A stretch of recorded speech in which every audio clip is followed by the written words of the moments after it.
আজ doctors day, আর এই doctors ডেতে রত্না দেবনাথ অর্থাৎ নিহত তরুণী চিকিৎসক আরজি করে তার মা, এখন বিধায়ক, পানিহাটির বিধায়ক, তার চোখে জল।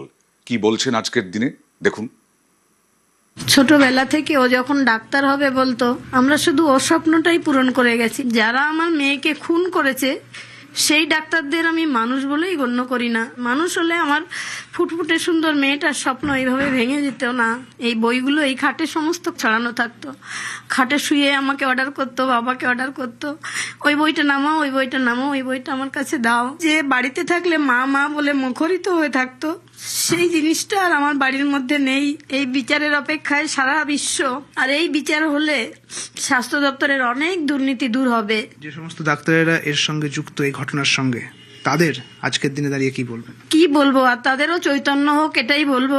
শুধু ওর বিচারটার জন্য আমি কোথাও কম্প্রোমাইজ হব না। সেটা যদি আমার দলের লোকও হয়, তাও আমি অন্যায়কে অন্যায় বলবোই সবসময়।